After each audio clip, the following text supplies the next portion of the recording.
சீரியல்களின் full எபிசோடுகளை Sun டிவியில் ஒளிபரப்பான உடனே எக்ஸ்க்ளூசிவாக சன் நெக்ஸ்டில் மட்டும் ஃப்ரீயா பாருங்கள். உடனே இத பத்தி அங்கிள் கிட்ட சொன்னா அவர் உனக்கு ஹெல்ப் பண்ணுவார்ல? இல்ல தேவி, இது வரைக்கும் நான் அப்பா சொத்தை அழிச்சது போதும்.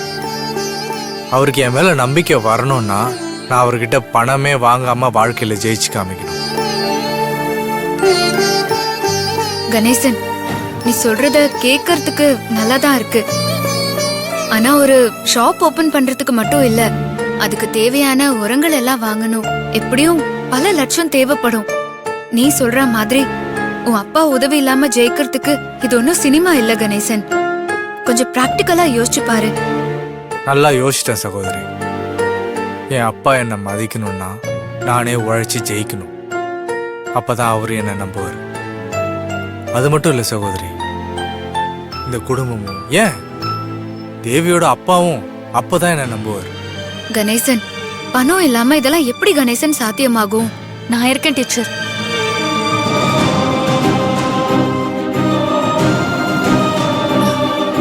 என் கணேசனுக்காக நான் எதையும் செய்வேன். இவனோட பிசினஸ்க்கு நான் ஹெல்ப் பண்றேன் டீச்சர். தேவி, உன்னால எப்படி முடியும்? இது பணம் விஷயம். அப்பப்போ செலவுக்கு நிறைய பணம் தேவைப்படும் தேவி. என் அப்பா என் செலவுக்கு கொடுத்த பணம் நான் சின்ன வயசுல இருந்து கொஞ்சம் கொஞ்சமா சேர்த்து வச்சிருக்கேன். அது 1 லட்சம் ரூபாய்க்கு மேல இருக்கும்.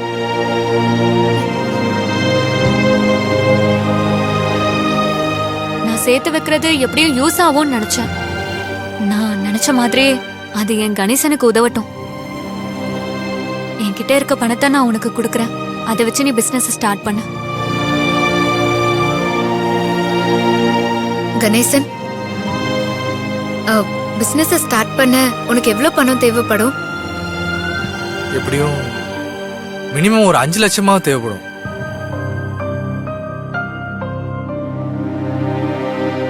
தேவி கிட்ட இருக்கிற பணத்தை மட்டும் வச்சு பிசினஸ் ஸ்டார்ட் பண்ணலாம். ஆனா டெவலப் பண்றது கஷ்டம். மீதி பணத்துக்கு என்ன பண்றது? சகோதரி, என் கூட படிச்ச ஃப்ரெண்ட்ஸ் இருக்காங்க. அவங்களும் இந்த மாதிரி நிறைய ஷாப்ஸ் ஓபன் பண்ணியிருக்காங்க. நான் அவங்ககிட்ட ஹெல்ப் கேட்குறேன். அது மட்டும் இல்லாம இப்ப படிச்ச இளைஞர்களுக்கு பேங்க்ல லோன் கொடுக்குறாங்க. எல்லாத்தையும் வச்சு பிசினஸ் பண்ணி எப்படியும் நான் டெவலப் பண்றேன் சகோதரி.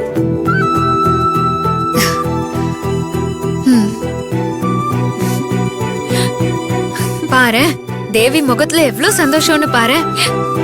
இவ எப்பவும் இதே மாதிரி சந்தோஷமா இருக்கணும். அது உன் கையில தான் இருக்கு.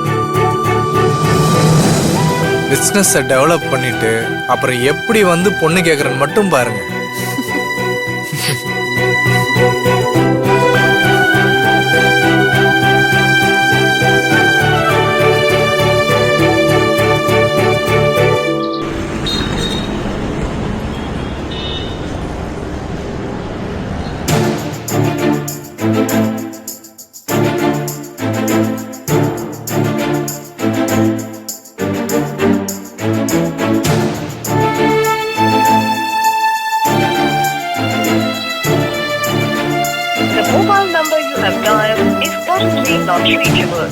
அம்மா, அப்பாவோட போன் இப்போ நாட் ரீச்சபிள்னு வருதுமா.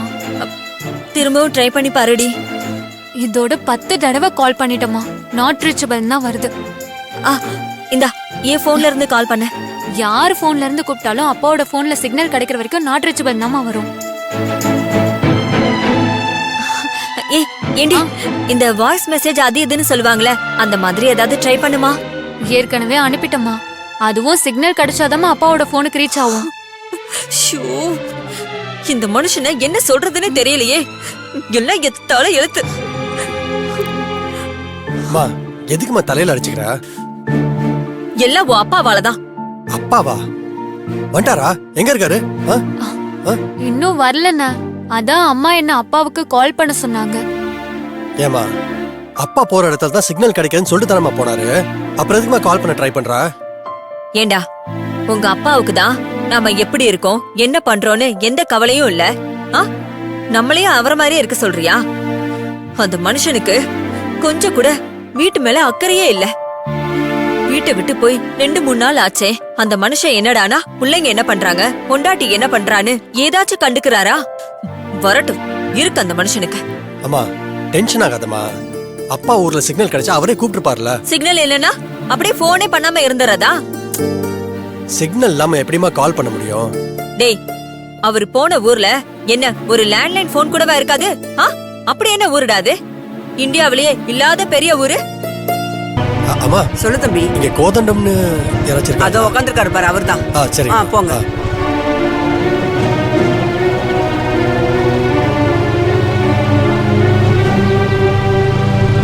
டேய், மசன்னு நிக்காம வேலையை பாருங்கடா. டேய் குடுறா, உனக்கு வேற சொல்லணுமா? சரி நீயும் போய் வேலையை பாரு, மத்தவங்களையும் வேலையை பார்க்க சொல்லு. போ. சரிங்க. ஐயா. என்ன தம்பி? ஐயா கோதண்ட ஐயா எங்க இருக்காருன்னு. அதோ அங்க உட்கார்ந்திருக்காரு, அவர்தான். ஆமா. ராம் வா. மீனா நீ மட்டும் போ, நான் இங்கே இருக்கேன். ஏன் நீ வந்தா என்ன? மீனா, என்னதான் இருந்தாலும் எங்க அப்பாவும் இவரும் நிலவாங்க விஷயத்துல தகாத வார்த்தைகளை பேசி சண்டை போட்டிருக்காங்க. இப்ப இவர் என்ன பார்த்தா என் அப்பாவை பத்தி ஏதாவது வேண்டாம் இருப்பா பேசுவாரு. நானும் அவசரப்பட்டு கை நீட்டுற மாதிரி ஆயிடுச்சுன்னா நல்லாவா இருக்கும்? ராம், என்ன திடீர்னு சண்டைக்கார மாதிரி பேசுற? நம்ம இப்ப என்ன சண்டை போடவா வந்திருக்கோம்? கை நீட்டிடுவேன், கால் நீட்டிடுவேன்னு பேசிட்டு இருக்க. உன் அப்பாவை யாரு கொலை பண்ண வந்தாங்கன்னு கண்டுபிடிக்கணும். அது தெரியற வரைக்கும் நீ பதட்டப்படாம இரு. தெரிஞ்சாலும் அவசரப்படக்கூடாது. அடுத்தவங்கள கொலை பண்றது மட்டும் இல்ல, காயப்படுத்துறதும் அவங்க மனசு கஷ்டப்படுற மாதிரி பேசுறதும் கூட சட்டப்படி குற்றம்தான்.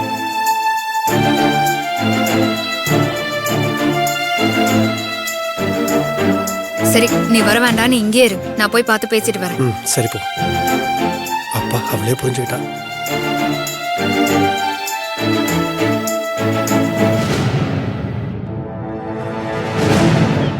சார் வணக்கம் சார். யாருமா நீ? சார் என் பேரு மீனா. நான் பக்கத்து ஊர்ல இருந்து வரேன். கோதண்டம் சாருங்கிறது நீங்க தானே? ஆமா. உங்ககிட்ட ஒரு முக்கியமான விஷயம் பேசணும் சார். என்ன? இங்க பக்கத்து ஊர்ல இருக்கிற சிதம்பரம் சார் உங்களுக்கு தெரியுமா? நீ யாருமா? அவனை பத்தி ஏமா என்கிட்ட கேக்குற? சார், நான் அந்த ஊர்ல ஸ்கூல் டீச்சரா வேலை பாக்குறேன். சார் தான் எங்க ஸ்கூலுக்கு தேவையான வசதி எல்லாம் செஞ்சு கொடுக்கறாரு. உனக்கு டொனேஷன் ஏதாவது வேணுமா? டேய், அந்த கணக்கு பிள்ளைய வர சொல்லு. அதெல்லாம் இல்ல சார். வேற என்னமா வேணும்? சார், சிதம்பரம் சாருக்கும் உங்களுக்கும் ரொம்ப வருஷத்துக்கு முன்னாடி நிலம் வாங்கறதுல ஏதோ பிரச்சனைன்னு கேள்விப்பட்டேன். அதனால சிதம்பரம் சார் உங்களை அவர் ஊர்ல எந்த நிலத்தையும் வாங்க விடாம தடுத்துட்டாருன்னு ஊர்ல சில பேர் பேசிக்கிட்டாங்க. ஓ, அவன் ஊர்ல என்னால நிலம் வாங்க முடியாதுன்னு ஏன் டமாரா அடிச்சுக்கிட்டு திரியறானா? இல்ல சார், அப்படியெல்லாம் இல்ல. இங்க பாருமா, அவன் ஊர்ல அவன் பெரிய ஆளா இருக்கலாம், ஏன் ஊர்ல நான் பெரிய ஆளு. இங்க பாத்தியா, கண்ணு கேட்டுற தூரம் வரைக்கும் ஏன் நிலம் நானே உழைச்சு வாங்கினதுமா. ஏதோ அவன் ஊர்ல விவசாயம் பண்ண தண்ணி வசதி இருக்குன்னு நிலம் வாங்க போனேன். அத இது சொல்லி ஊருக்குள்ள இருக்கிற யாரும் எனக்கு நிலம் விக்காதபடி பண்ணிட்டான். அதுக்காக என்னால பொழைக்க முடியாதா என்ன? இந்த ஊரே என் நிலத்துல விளையிற அரிசியை தான் பொங்கி திங்கிறாங்க. நாங்களும் இருக்கப்பட்டவங்க தான். போய் சொல்லு அவங்கிட்ட. சார் சார், நான் கேட்க வந்தது அந்த நில தகராற பத்தி இல்ல சார். வேற என்ன? உங்களுக்கும் சிதம்பரம் சாருக்கும் பிரச்சனை இருந்தா அத பேசி தீர்த்துக்கலாமே சார். எதுக்காக சார் இத்தனை வருஷத்துக்கு அப்புறம் அவரை கொல்லலாம் ஆள் அனுப்புனீங்க?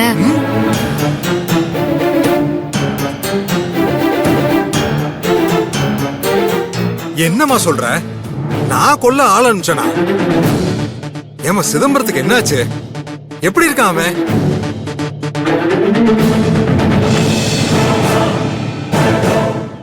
ஏமா சிதம்பரத்துக்கும் எனக்கும் விவசாய பகையை தவிர வேற ஒண்ணுமே இல்லம்மா. பயிர்களுக்கு உயிர் கொடுத்து விளைய வைக்கிற விவசாயிகளுக்கு அதை அறுவடை பண்ண தெரியுமே தவிர அடுத்தவங்க உயிரை எடுக்க தெரியாதுமா. சிதம்பரம் எப்படிமா இருக்கா அதை சொல்லுமா. அவருக்கு ஒன்னும் ஆகல சார், அவரு நல்லாதான் இருக்காரு. ஆனா அவருக்கு யாரோ எதிரிங்க இருக்காங்க. முதல்ல அவருக்கு பாதுகாப்பு வேணும்னு போலீஸ்ல போய் கம்ப்ளைண்ட் கொடுமா. போலீஸ்லயும் நான் சொல்லிருக்கேன் சார். அதான் உங்களையும் விசாரிச்சுட்டு போலான்னு வந்தேன். சரிங்க சார், அப்ப நான் வரேன். நல்லது.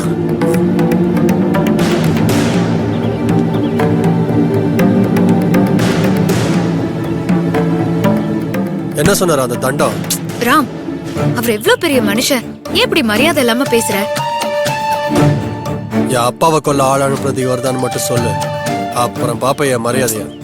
இவர் இல்ல ராம், இவர் நல்ல விதமா பேசுறாரு, ரொம்ப நல்ல மனுஷனாவே இருக்காரு. இவரெல்லாம் ஆள் அனுப்பியிருக்க மாட்டாரு. யார் தான் கொல்ல ஆள் அனுப்புறதுன்னு ஒத்துக்குவா? நீ அவர்கிட்ட பேசினதுக்கு அப்புறம் தான் நான் யோசிச்சேன். போலீஸ் இன்ஸ்பெக்டர் சொன்னார்ல இவர் தான் எங்க அப்பாக்கு எதிராக இருந்தாருன்னு. அப்புறம் என்ன, எனக்கும் இந்த ஆள் மேலதான் கொஞ்சம் சந்தேகமா இருக்கு. இவர இல்ல ராம், அவங்க நகை மட்டும் இல்ல, என் பொண்ணு நகையும் பழசாயிடுச்சு. அதையும் நீங்க புதுப்பிச்சு கொடுத்துருங்க. சரிம்மா, உங்களுக்கு என்ன டிசைன் வேணும்னு சொல்லுங்க, மாத்தி செஞ்சு கொடுத்துறேன். ஐயா உங்ககிட்ட லேட்டஸ்டா இருக்கிற மாதிரி டிசைன் சாம்பிள்ஸ் எல்லாம் இருக்கா? இருக்குமா, என் மொபைல்ல இருக்கு, காட்டுறேன்.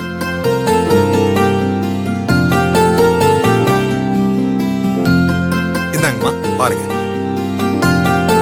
காட்டுங்க.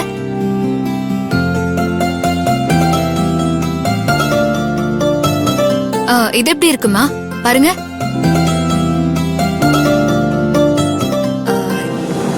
இது கொஞ்சம் பழசு மாதிரி தான் இருக்கு. இது இதுவா?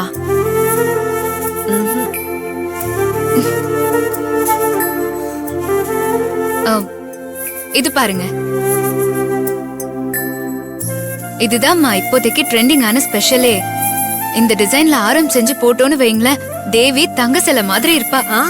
நல்லாதான் இருக்கு. நீங்களே நல்லா இருக்குன்னு சொல்லிட்டு இருந்தா எப்படி? போட்டுக்கு போறது என் பேத்தி தேவி தானே. அவளை கூப்பிட்டு கேட்டீங்கன்னா இது புடிச்சிருக்கா இல்லையான்னு சொல்ல போறா. ஆமாமா, நீங்க தேவிய கூப்பிடுங்க. தேவி, தேவி. என்னம்மா? ஆசாரி வந்திருக்காரு. உனக்கு எந்த மாதிரி டிசைன் வேணும்னு சொல்லு. இங்க பாரு, இப்ப புது டிசைன்லாம் நிறைய வந்திருக்கான். அதே மாதிரி செஞ்சு வாங்கிக்கலாம். சரி, எங்க காட்டுங்க. இந்தா.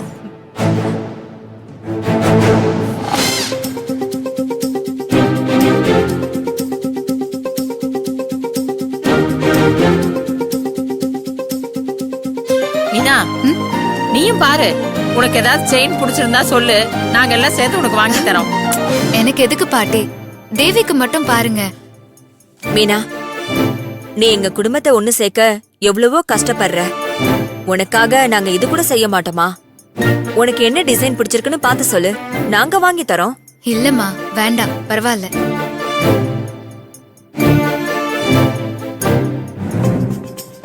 ஏய் நீனா, உன் அத்தையே உனக்கு நகை போடணும்னு சொல்றாங்க.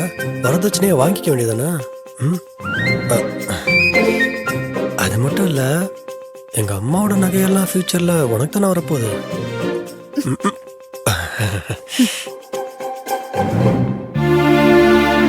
அம்மா, மீனா டீச்சர் சொன்னதே சூப்பரா இருக்கு, இதையே செய்ய சொல்லிடுங்க. ஐயா, அவ செலக்ட் பண்ண அந்த டிசைனே செஞ்சிருங்க. சரிங்கம்மா, பண்ணிடலாம். அம்மா, இந்த செயினுக்கு மேட்சிங்கா எனக்கு தோடும் மலையிலும் வேணுமா? ஏய், இந்த செயினே பெருசா ஆற மாதிரி வருமே. உன்கிட்ட இருக்கிற பழைய நகையில எப்படி தோடு வளையெல்லாம் செய்ய முடியும்? நீ போய் முதல்ல உன்னோட பழைய நகையெல்லாம் எடுத்துட்டு வா. அதுல என்னென்ன செய்ய முடியுமோ அதெல்லாம் செய்யலாம்.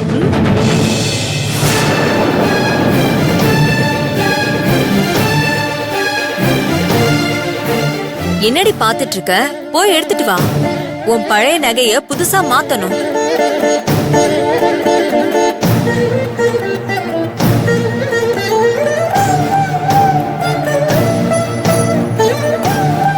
ஏன்டி மரம் மாதிரி அப்படியே நின்னுட்டு இருக்க?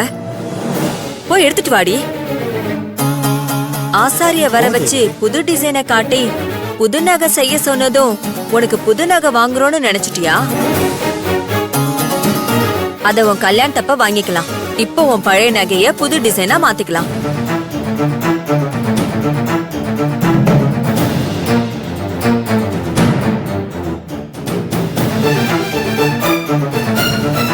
அம்மா, அப்பா கிட்ட சொல்லாம எதுக்குமா புதுசா நகையெல்லாம் மாத்தணும்? அப்பா வந்ததும் அவர்கிட்ட கேட்டுட்டு அதுக்கப்புறமா நம்ம செய்யலாம். ஏய், உன் அப்பா இந்த மாதிரி விஷயத்துக்கெல்லாம் என்னை ஒண்ணும் சொல்ல மாட்டாரு. அப்படியே கேட்டாலும் ஓ இஷ்டம்னு சொல்லுவாரு. நீ போய் எடுத்துட்டு வா. சரி, அந்த போனை கூட வேற டிசைன் இருக்கான்னு பாக்குறேன். போ குடுறா. உனக்கு எதுக்குடா இதெல்லாம்? அம்மா,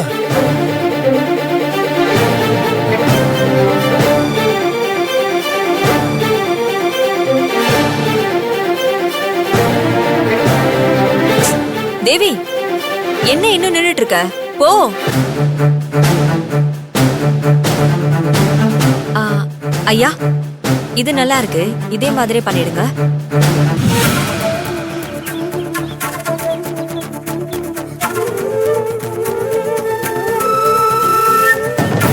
இப்ப என்ன பண்றதுனே தெரியல சகோதரி. நகை மொத்தத்தையும் அடக்க வச்சிட்டேன். எவ்வளவுக்கு அடகு வச்ச? 3 லட்சத்துக்கு. நீ முதல்ல அந்த பணத்தை கொடுத்து நகையை மீட்டுட்டு வந்து. ஐயோ, அந்த காசு தான் கடைக்கு அட்வான்ஸா கொடுத்துருங்க சகோதரி. திரும்ப கேட்டா உடனே கொடுக்க மாட்டாங்க. என்ன கணேசா, நீ பணம் கொடுக்க மாட்டாங்கன்னு சொல்ற? எனக்கு ரொம்ப பயமா இருக்கு.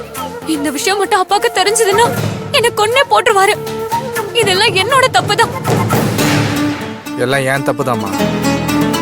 நான் தான் அவசரப்பட்டு நீ கொடுத்ததும் நகையை வாங்கி அடகு வச்சிட்டேன். கொஞ்சம் யோசிச்சிருக்கணும். நகை இல்லன்னு தெரிஞ்சிருச்சு. இனிமே நான் என்ன சொன்னாலும் என் அம்மாவும் அப்பாவும் நம்பவே மாட்டாங்க. அவ்வளவுதான். நானும் கணேசனும் ஒண்ணு சேர வாய்ப்பே இல்ல. ஹே தேவி, இப்ப என்ன ஆச்சுன்னு நீயும் கணேசனும் ஒண்ணு சேர முடியாதுன்னு பேசிட்டு இருக்க? இன்னும் என்ன நடக்கணும் சகோதரி? நகை வீட்டுல இல்லைன்றது தேவி அப்பாவை தவிர மிச்சம் எல்லாருக்குமே தெரிஞ்சிருச்சு. அவங்க அப்பாவுக்கும் தெரிஞ்சு விசாரிச்சா கண்டிப்பா தேவி மாட்டிப்பா. தேவி மாட்டினா அதுக்கு நான் தான் காரணமா இருப்பேன்னு எங்க அம்மாவுக்கும் தெரியும். அவங்களே என்ன காட்டி கொடுத்துருவாங்க சகோதரி. இத்தனை நாளா எங்க லவ் மேட்டர் ஏன் அம்மாவுக்கும் தேவி அம்மாவுக்கும் தெரிஞ்சிருந்தாலும் இது வரைக்கும் எங்களை பத்தி ஒரு வார்த்தை கூட வெளியே சொல்லாம தான் இருந்தாங்க. ஆனா இப்ப அந்த நகை விஷயத்துல எங்க லவ் மேட்டர் வெளியே தெரிஞ்சிடும். அதுக்கப்புறம் என்னையும் தேவியும் பார்த்து கூட விட மாட்டாங்க சகோதரி. அப்படியெல்லாம் எதுவும் நடக்காது கணேசன். நீ தேவையில்லாம கண்டதை போட்டு குழப்பிக்காத. இல்ல டீச்சர், கணேச சொல்ற மாதிரி தான் நடக்கும். நாங்க ஒண்ணு சேர்றதே கஷ்டம். ஏய், நான் தான் இருக்கேன்ல, உங்களை ஒண்ணு சேர்க்காம விட்டுருவேனா? இப்படி எதுவுமே பண்ண முடியாத சிச்சுவேஷன்ல வந்து மாட்டிக்கிட்டோமே சகோதரி. எதுக்கு நீ நெகட்டிவா பேசிட்டு இருக்க? நீங்க எல்லாம் பயப்படுற மாதிரி தப்பா எதுவுமே நடக்காது. நீங்க 2 பேரும் தயவு செஞ்சு கொஞ்சம் ரிலாக்ஸா இருங்க. இதுல இருந்து தப்பிக்க ஏதாவது வழி கிடைக்குதான்னு பாப்போம்.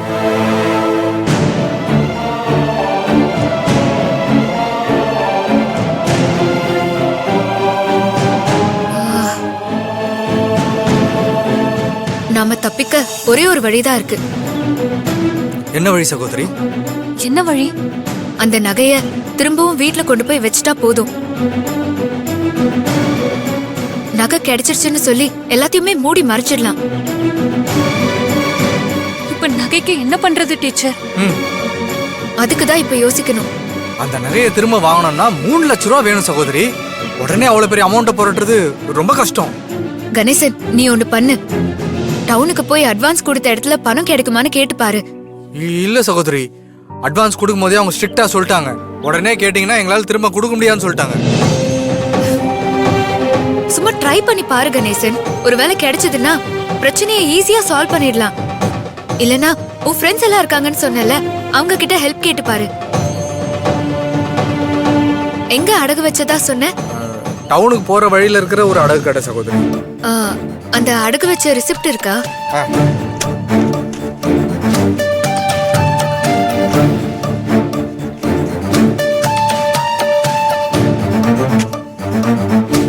இப்போ தேவி, நீ வீட்டுக்கு போ. நீ பணம் கிடைக்குதான்னு போய் பாரு. நான் அடகு கடைக்கு போறேன்.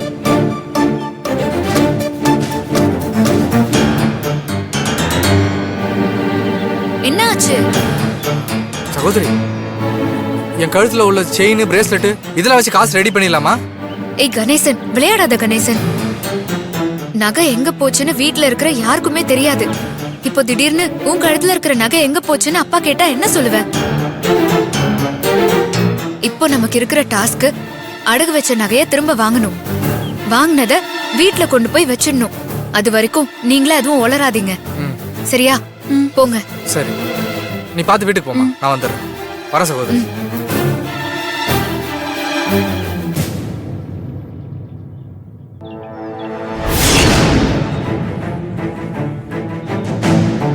வாங்க டீச்சர். சொல்லுங்க டீச்சர், என்ன வேணும்? புது டிசைன்ல செயின் மோதிரம் எல்லாம் நிறைய வந்திருக்கு. சார், நான் புதுசா எதுவும் வாங்க வரல. நீங்க எனக்கு ஒரு ஹெல்ப் சொல்லுமா. பண்ணணும். இந்த அடகு வச்ச நகை எனக்கு தேவைப்படுது சார். என்னம்மா இது? நீங்க அழகு வச்ச சீட்டு இல்லையம்மா இது? நான் வச்சது இல்ல சார், சத்யமூர்த்தி சாரோட பையன் கணேசன் தான் வச்சாரு. ஆமா, ஏதோ கடை ஆரம்பிக்க போறதா சொன்னாங்க. என்கிட்ட எக்ஸ்ட்ரா பணம் கூட கேட்டாருமா அவரு. ஆமா, நீங்க எதுக்காக இதை பத்தி கேக்குறீங்க? சார், நானும் அந்த வீட்ல தான் சார் இருக்கேன். இப்போ அந்த வீட்ல ஒரு ப்ராப்ளம். கணேசன் அடகு வச்ச நகையெல்லாம் எனக்கு உடனே வேணும். நான் அதை அவசரமா வீட்டுக்கு எடுத்துட்டு போகணும் சார். ஏமா, அது திட்டு நகையா? ஐயோ, அப்படியெல்லாம் ஒன்றும் இல்லை சார். அது அந்த வீட்டோட நகை தான்.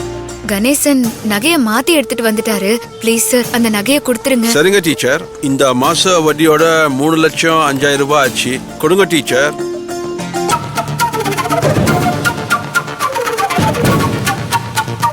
அந்த தேவி பொண்ணு மறைக்குதா இல்ல அந்த டீச்சர் மறைக்குதா?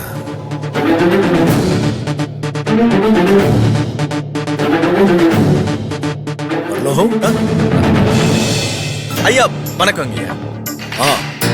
வணக்கம் பரலோகம். கஸ்தூரி, இங்க வா. வான்னு சொல்றேன்ல. என்ன எங்க வீட்டுக்குள்ள நின்னு பலமா யோசிச்சுக்கிட்டு இருக்க? அரசியல் அடுத்து என்ன பண்ணலாம்? ஐயா இங்க வேற அரசியல்ல அடுத்த அரசியல் பண்ண முடியுமான்றதை யோசிச்சுட்டு இருக்கேன். கவலைப்படாத, அடுத்த தடவையும் நீதான் பஞ்சாயத்து தலைவர். எல்லாம் உங்க சித்தங்கய்யா. என்னம்மா, நீ முதல்ல உள்ள வா, அப்புறம் சொல்றேன். உள்ள வா சொல்றேன்.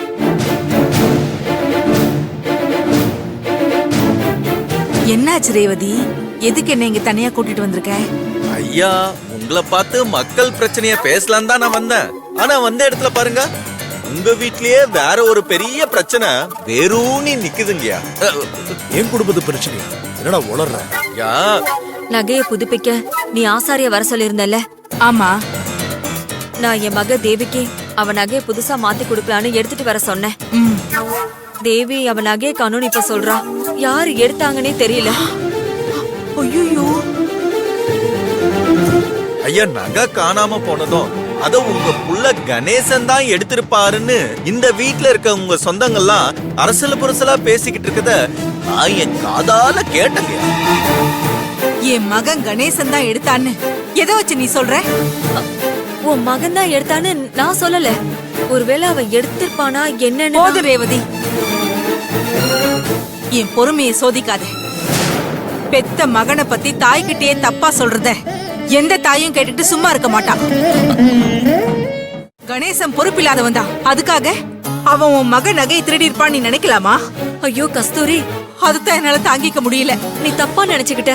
இன்னொரு வார்த்தை என் மகனை பத்தி தப்பா பேசுறாத. எனக்கு அப்படியே பத்திக்கிட்டு வருது. அவசரப்பட்டு வார்த்தையை விடாத. எனக்கு கணேசனை பத்தி நல்லா தெரியும். அவன் மேல எனக்கு முழு நம்பிக்கை இருக்கு. ஆனா ஆனா என்ன? அவனை போலீஸ்ல புடிச்சு கொடுத்து விசாரிக்கணுமா? அவன் மேல நம்பிக்கை இருக்குன்னு சொல்லுவ, அவனை விசாரிக்கணும்னு சொல்லுவ. நல்லா இருக்குடி உன் நியாயம். ஏ கஸ்தூரி, அவ என்னதான் சொல்ல வரான்னு கொஞ்சம் கேள. சொல்ல வரத தப்பு தப்பா புரிஞ்சுக்கிட்டு தைய தக்கான்னு குதிக்காத. ஏன் சொல்ல மாட்டேன்? இதே உன் மகன் திருடிட்டான்னு சொன்னா உனக்கு தெரிஞ்சிருக்கும். ஏய், யார் எடுத்தாங்கன்னு தெரியாம தாண்டி நாங்களே குழம்பி போயிருக்கோம். எங்க அந்த பாலி உன் மகன் மேல விழுந்துருமோன்னு பயத்துலதான் உன் காதுல போட்டு வைக்க உன்னை இங்க கூட்டிட்டு வந்தோம். நீ என்னவோ நாங்க உன் பையன் மேல வீண் பழி போடுற மாதிரி பேசிக்கிட்டு இருக்க. நாங்க அந்த மாதிரி பண்ணுவோமாடி? இங்க பாரு கஸ்தூரி, கோவப்படாத. எனக்கு என் மகளோட நகை அங்க பீரோல இல்லைன்னு உடனே நகை காணாம போச்சுங்கிறத விட இந்த விஷயம் என் புருஷனுக்கு தெரியறதுக்குள்ள அந்த நகை கிடைச்சிடணும்னு நான் கடவுள்கிட்ட வேண்டிட்டு இருக்கேன். அவருக்கு மட்டும் தெரிஞ்சிருச்சுன்னா என்ன நடக்கும்னு தெரியாம நான் பயத்துல நடுங்கிட்டு இருக்கேன். வெளியில போன உன் புருஷன் இன்னும் வீட்டுக்கு வரல. ஆனா என் புருஷன் ஹால்ல தான் இருக்காரு. அவருக்கு மட்டும் கணேசனை சந்தேகப்படுற விஷயம் தெரிஞ்சதுன்னா அவர் அப்படியே மிருகமா மாறிடுவாரு. ஆமா ரேவதி, அந்த பரலோகம் வேற இங்கதான் இருக்கான். ஏதாவது ஏடா கூடமா போட்டு கொடுத்துட்டானா என் மாப்பிள்ள கொதிச்சு போயிடுவாரு. கஸ்தூரி, கஸ்தூரி, ஐயோ, வா. என்ன என்னது இது? என்ன நடந்துட்டு இருக்கீங்க? என்ன நடந்துட்டு இருக்கு? இந்த பொண்ணோட நகை காணாம போயிடுச்சா? அதுக்கு எல்லாரும் சேர்ந்து கணேசன் மேல சந்தேகப்பட்டு இருக்காங்க. ஏடி இது? நாங்க யாரும் அப்படி நினைக்கலையா. யாரையும் சந்தேகப்படவும் இல்ல. நம்ம வீட்டு பிள்ளைங்கள நம்மளே சந்தேகப்பட முடியுமா? உங்ககிட்ட ஏதோ பொறாம பிடிச்சவன் போய் சொல்லி ஏத்தி விட்டுட்டு இருக்கான். எல்லாத்துக்கும் காரணம் இவன் தானா? திருட்டு பயல. எவன் பேச்சையும் நம்பாதீங்க. அடுத்தவன் பேச்ச நம்பி முட்டாள்தனமா முடிவு எடுக்கிறவன் நான் இல்ல. எதுவா இருந்தாலும் தீர விசாரிச்சு பேசணும்னு தான் நினைக்கிறேன். உன்னோட நகை காணாம போறது உண்மையா? ஆமா ஐயா, அத பத்தி தான் விசாரிச்சுட்டு இருந்தோம். அது உண்மைனா கணேசன் மேல சந்தேகப்பட்டது உண்மைதானே? நீ பேசாத கஸ்தூரி, பேசாத. ஐயா மாப்ள, இந்த பரலோக பையன் பேச்சு கேட்காத. அவன் ஒரு வீட்டுக்குள்ள நகை காணாம போனதா ஆளுக்கு மேல சந்தேகப்பட்டு எல்லாரும் பேசிக்கிட்டு இருந்தீங்களா? சரி, அந்த டீச்சர் எடுத்திருப்பாங்க நீங்க எல்லாம் பேசலையா? இல்ல அந்த வக்கீலம்மா எடுத்திருப்பாங்க நீங்க எல்லாம் பேசலையா? இதுவும் இல்லாம இந்த வீட்டுக்குள்ள திருடனுங்க உள்ள நுழைஞ்சு திருடி இருப்பாங்க நீங்களா பேசலையா? பேசுனீங்களா? அதுதான். அப்புறம் என்ன, நான் அப்படி பேசல இப்படி பேசலன்னு சமாளிக்க பாக்குறீங்க? நீங்க சமாளிச்சுட்டா மட்டும் ஐயாக்கு என்ன எல்லாம் புரியாமலையா போயிடும்? ஐயா ரொம்ப விவரமான ஆளு. அவரெல்லாம் நீங்க ஏமாத்த முடியாது. பேச்ச குறையா. இங்க பாரு, ஒழுங்கு மரியாதையா இங்க இருந்து போயிடு, இல்ல எங்கிட்ட அடி வாங்கியே செத்துருவேன். ஐயா பெருசு ஏதோ என்ன இந்த வீட்டை விட்டு துரத்த பாக்குதுன்னு நினைக்கிறேன். அதனால நீங்களே டீல் பண்ணிக்கோங்க. என்ன அந்த விளக்க மாத்த? அத்தை, இவன் மேல எதுக்கு கோவப்படுறீங்க? நீங்க எல்லாரும் சேர்ந்து மறைச்ச உண்மைய இவன் சொல்லிட்டான்னா? மாப்ள, அவன் உண்மையை சொன்னா பரவாயில்ல, பொய்யா சொல்லிட்டு இருக்கான். பொய் சொன்னது நீங்க, என்கிட்ட உண்மையை சொன்னது அவன். வேணாம் மாப்ள, அவன் பேச்ச நம்பாதீங்க. உங்க பேச்சுல தான் எனக்கு நம்பிக்கை இல்ல. நீங்க தான் இதையும் மறைக்க பாக்குறீங்க. சிதம்பரம் மகளோட நகை காணாம போறதுக்கு என் மகனை எப்படி சந்தேகப்படலாம்? அது ஏங்க, யாரும் அப்படியெல்லாம் சொல்லல. நீங்க டென்ஷன் ஆகாதீங்க. நீ சுமாரு. உன் குடும்பத்து ஆளுங்க என்ன தப்பு செஞ்சாலும் அதை மறைக்க தான் நீ பாப்ப. ஆனா அவங்க அப்படி இல்ல. அவங்களுக்கு எப்ப சான்ஸ் கிடைக்கும், எப்ப நம்ம மேல பழிய போடலாம்னு தான் காத்துக்கிட்டு இருக்காங்க.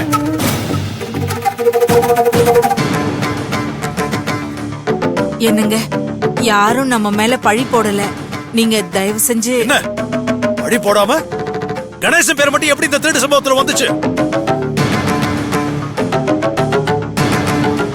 இதுதான் நீ உங்களை சரியா புரிஞ்சுக்கிட்டா? கணேசன் பேரை ஏன் இதுல இழுத்து விடுறாங்கன்னு தெரியுமா? நல்லா கேட்டுக்க. உங்களுக்கு யார பிடிக்காதோ அவங்க மேல பழிய போட்டு அசிங்கப்படுத்துறதா இந்த குடும்பத்துக்கு வழக்கம். அண்ணே, நீங்க என் குடும்பத்தை பத்தி தப்பா பேசாதீங்கண்ணே. என்னால தாங்கிக்க முடியாது. நாங்க ஏற்கனவே நகை காணாம போயிடுச்சுங்கிற அந்த கவலையில இருக்கோம். நீங்களும் மேலும் மேலும் எங்களை காயப்படுத்தாதீங்க. ஐயா, என்னதான் இருந்தாலும் அவங்க உங்க தங்கச்சி.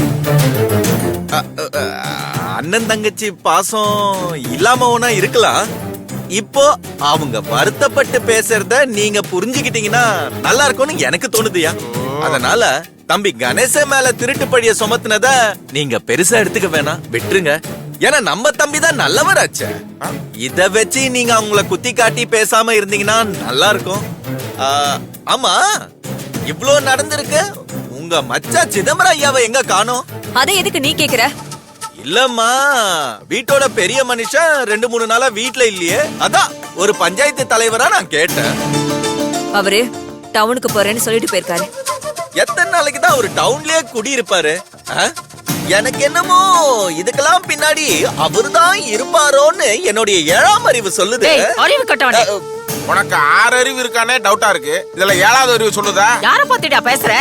சிதம்பரம் சொக்க தங்கம். அவனுக்கு உன்ன மாதிரி பின்னாடி நின்னு வேலை பாக்குற புத்தி கிடையாதுடா. எதுக்கும் துணிஞ்சு முன்னாடி நிக்கிறவன்டா என் அக்கா மகன். என் புள்ளைய பத்தி மட்டும் ஏதாவது பேசுனே உன் அத்தை, நீங்க இவனை திரும்ப திரும்ப மிரட்டுறதுலயே எதையோ மறைக்கிறீங்கன்னு தான் எனக்கு தோணுது. மாப்ள, உங்ககிட்ட நான் என்னத்தையா மறைச்சேன்? அப்புறம் ஏன் இவனை திட்டுறீங்க? அப்படி என்ன தப்பா சொல்லிட்டான்? சிதம்பரத்தை பத்தி, சிதம்பரத்து மகன் நகையை காணும்னு ஏன் மகன் எடுத்தான்னு சந்தேகப்பட்டீங்கல்ல? அத சிதம்பரமே எடுத்து வச்சுட்டு எங்க மேல பழி போடுறோம் நாங்க சந்தேகப்படுறதுல என்ன தப்பு இருக்கு? ஐயா மாப்ள, அவசரப்பட்டு வார்த்தையை விட்டுறாதீங்க. இங்க யாரும் யாரு மேலயும் பழி போடல. நகை எப்படி காணாம போச்சுன்னு பேசிக்கிட்டு இருக்கோம், அவ்வளவுதான் மாப்ள. நம்ம குடும்பம் மாப்ள, நாம தான் ஒருத்தருக்கு ஒருத்தர் ஆதரவா இருக்கணும். நாங்க மட்டும் ஆதரவா இருக்கணும்னு எதிர்பார்ப்பீங்க, ஆனா அவங்க எங்களை அசிங்கப்படுத்திக்கிட்டே இருக்கிறத நீங்க கண்டுக்க மாட்டீங்க. அத்தை, அந்த அசிங்கத்தையும் நாங்க ஏத்துக்கிட்டு இவங்களுக்கு நாங்க ஆதரவு கொடுக்கணும்.